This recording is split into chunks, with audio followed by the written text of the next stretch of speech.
This morning's been very busy and productive. It's cold and very windy and blustery and pretty horrible actually to be outside, but I thought I'd take a little moment and pot up a few that had to be done.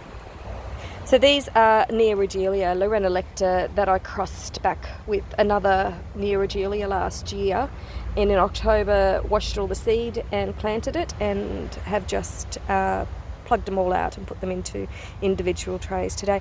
Now they're very small, don't get me wrong, they're tiny in fact, but they are 5-leaf stage. They were really compacted, and you can tell looking at the colour of them, nutritionally starved, so they did need to be moved on, so I potted them all up. Today they easily separated, weren't any issues, and they're quite tough little guys. And these are another form. These ones are a little bit older. These ones had been planted in May of 20, so these ones are 13 months old. They're another Neoregelia. These ones here that you're looking at now are Ichmea bromelifolia, and then we go back to a Neoregelia, and then some more Neoregelias, and another hybrid. So that was this morning's job so far. I keep finding trays that need to be done, not could be done, they actually need to be done. A lot of the seedlings have grown to a size large enough to be able to be plugged, and when there's only a few like that, it's not an issue just to pull them out and put them into a tray. But some of them are way too small, but incredibly tightly packed still. So a few of these will be moved into community pots instead and covered up over again for winter, whereas ones that are large enough that have been growing for probably a little bit longer can go into individual little pots. Now here we've got some different Ichmea recurvata cultivars. There's quite a few in the range, lots in fact, but these are just a couple that I grow. This is Zeta. Zeta I got from a friend of mine a couple of years ago now, and the pot now has 5 lovely in it, and they're just about to colour up. Turns a really, really pretty pink colour. Needs the cold, and as it matures, it will turn really, really pretty pink. So that's that one. This one here is probably the largest that I've got growing and the largest that I've seen growing. This is rock lobster. These are a couple of young plants which are starting to mature and get their red on now, so they need a nice chill factor to change colour, and they're getting it at the moment up here in Redland City. So that's another really big variety. Another really large variety but completely different colour is Ichmea recurvatata crossed with recurvatata, or var recurvatata, and it's a really large, because this pot is a 165 pot, so it's quite a large bulbous one as well, but it gets the most stunning orange colours, oranges and peaches, and then eventually will flower really pretty pink in the next few weeks. A lot of the recurvatatas are starting to blush. This one here is Benrathii, and it's an old variety species. It's been growing forever, and it does really well, clumps up really quickly, grows excellent as a basket or as a display pot. This guy here, little curly guy, this is Recurvatata Blush, and it's again another pretty one, will completely change colour. The one behind gets a really pretty pink flower, again different shape to the others, different hybrid. It's only been ever called pink for me. I don't actually know what its name is. It was bought as Recurvatata Pink, and it is. This one here is a really big one, large long variety. There's quite a lot in this pot. This one here is Golden Rocket, and it is quite a large, more narrow upright form of recurvata. And then this one is a seedling grown. It probably won't stay, won't live, well it will live, but I'm pretty sure its pups won't. I'm pretty sure I'm just going to lose them. I think they'll be albino, but we'll wait and see. But it's just a seed grown one of these. So still has the goldenish colour, but a lot whiter in summer, and yet to give me a pup, and it's starting to mature now, so we'll see how it grows. So today has been seedling day. I'm very busy doing all the seedlings and just checking them all and discarding quite a few rogue ones that I wasn't too keen on as well. So this is what the seedlings Neoregelius and things look like after the next year. So these are 2-year-old seedlings now, and 2-year-old Alcantarias, however you want to say it. So these ones here are some selected ones that I took from a Glacieriana crossed with Australiana, and these ones were selected for a particular trait that they developed during the cold months as well. These were planted as a seed in 2019, and so they're growing quite well. This is what a 2-year-old Bilbergia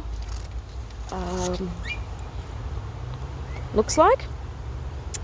So this Grex, which is what you're looking at, some of them on that shelf, there's about 4 Grexes here, but this is the 2-year-old. It's a large red striated, sun hardy, good to go. Hopefully it will be a nice one for the sun in summertime. Then there's others in the Grex that are developing a little bit more colour and some mottles as well, so we'll wait and see how they progress. But that's a 2-year-old Bilbergia seedling, and they're all green at the moment. They don't do a lot for another year or so.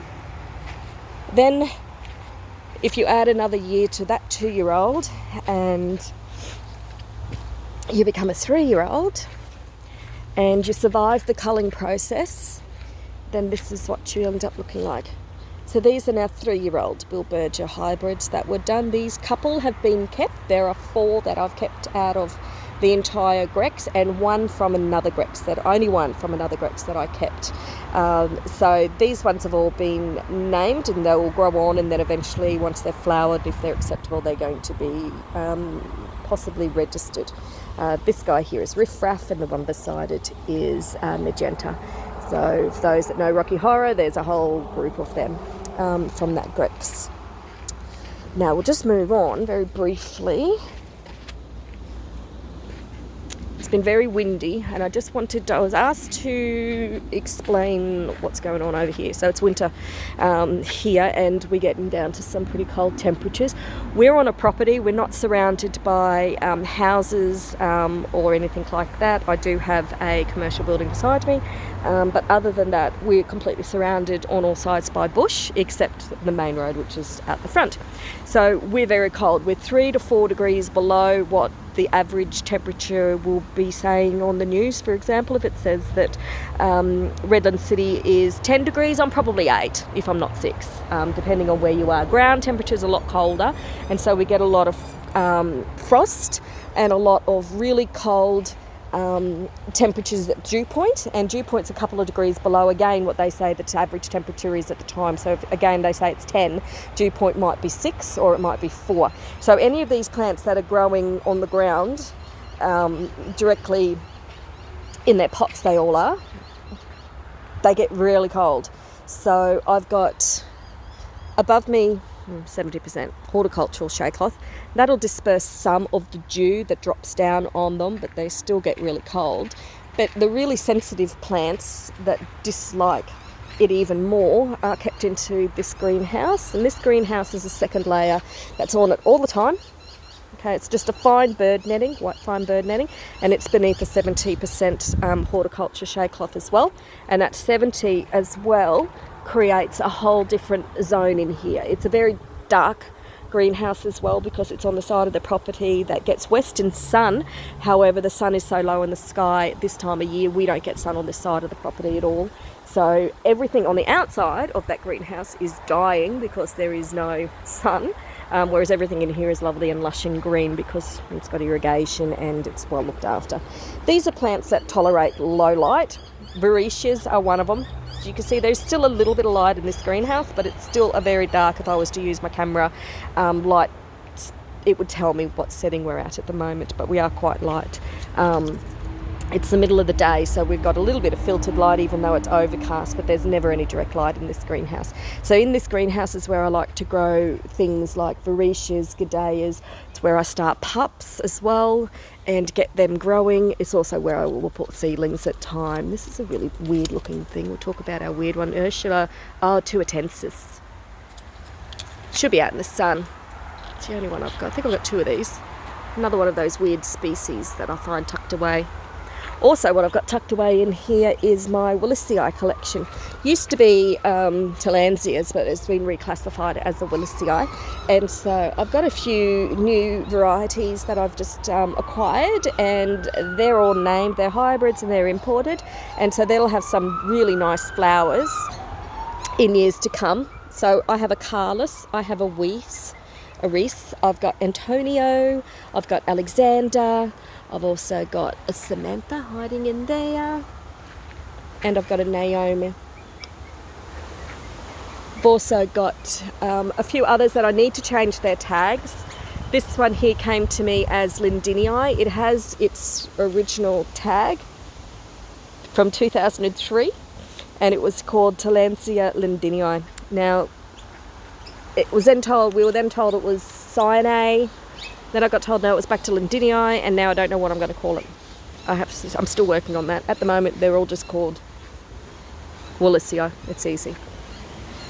Okay, back to here. Lots of pinks and purples. These ones all tolerate really deep shade.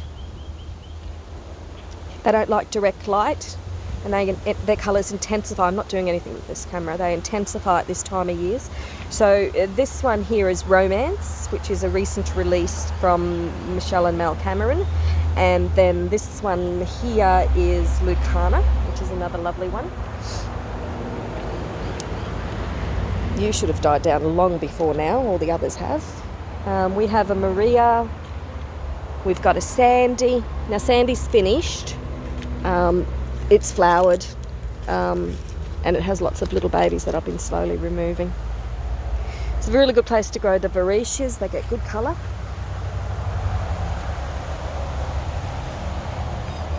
And then out in this section where it doesn't have the additional protection, this is where some of the tougher species and Neoregelias tend to grow. And then that will then lead me into past the Bilberger tunnels.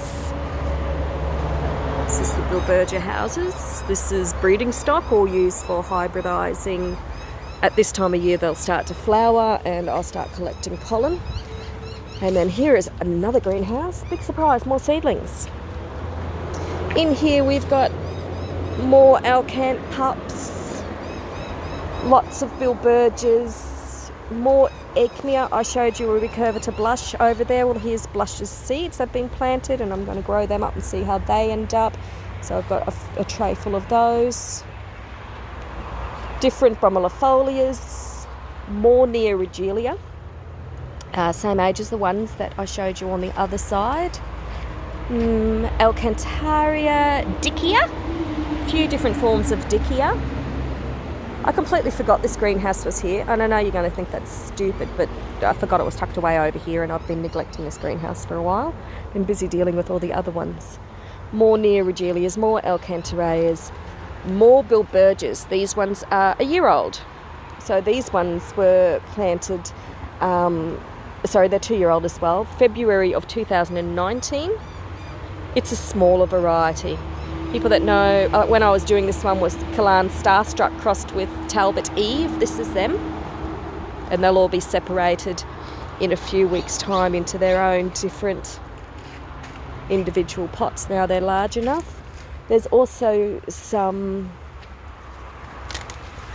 species, igneous species, lots to do, forever to do. More hairpups, Alcantarias.